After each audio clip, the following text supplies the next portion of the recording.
विधानसभा अधिवेशन 2024 युती सरकारने सर्व घटकांना न्याय देणारा अर्थसंकल्प दिल्याबद्दल मुख्यमंत्री तथा उपमुख्यमंत्री यांचे आभार। आमदार प्रतापदादा अरुणभाऊ अडसड महाराष्ट्र सरकारने अंतिम अधिवेशनात समाजातील सर्व घटकांना न्याय देणारा अर्थसंकल्प दिल्याबद्दल महाराष्ट्र राज्याचे मुख्यमंत्री श्री एकनाथजी शिंदे, उपमुख्यमंत्री श्री देवेंद्रजी फडणवीस, उपमुख्यमंत्री श्री अजितदादा पवार यांचे मनपूर्वक आभार। शेतकरी, महिला, युवा वर्ग यांच्यासाठी सरकारने विविध योजनेची तरतूद करत त्यांना आर्थिक पाठबळ दिले। लाडकी बहीण योजनेतील रहिवासी दाखल्याची अट शिथिल करण्याची मागणी। परराज्यातील बहीण जर आपल्या राज्यात लग्न करून आली तर तिच्या पतीच्या रहिवासी पुराव्यावर तिला लाडकी बहीण योजनेचा लाभ मिळेल।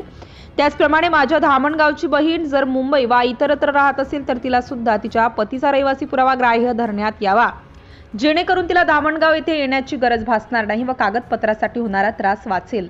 सिटी इंडिया न्यूज साठी प्रतिनिधी अनिल एन शर्मा, धामणगाव रेल्वे, जिल्हा अमरावती। मोठ्या प्रमाणात घरकुल देऊन राहिलाय।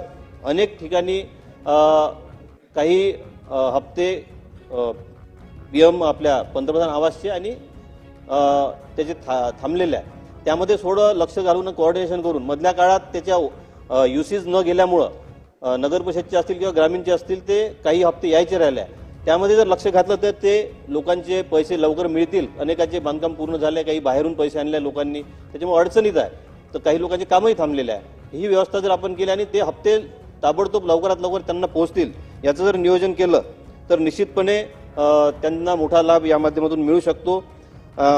आपले 108चे जे ड्रायव्हर आहे तर त्या लोकांना जवळपास 5-6 महिने पेमेंटही मिळत नाही। एक संस्था त्यांच्यामध्ये एक काम करते, ज्यांना सरकार पेमेंट करते आणि त्यांच्या माध्यमातून त्या ड्रायव्हर्सना मिळते, पण त्यांना अत्यंत कमी प्रमाणात ते पेमेंट मिळते आणि त्यातही बरेच 2-2, 3-3, 4-4 महिने मिळतही नाही।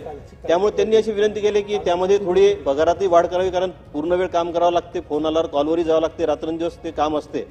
आणि जी संस्थामध्ये कमिशन घेते तर ती वगळून एखादी राज्याची संस्था किंवा त्यांना काही त्याच्या कमिशनमध्ये कपात करून यांना जेवढं पेमेंट मिळालं पाहिजे नियमानुसार ते जर मिळालं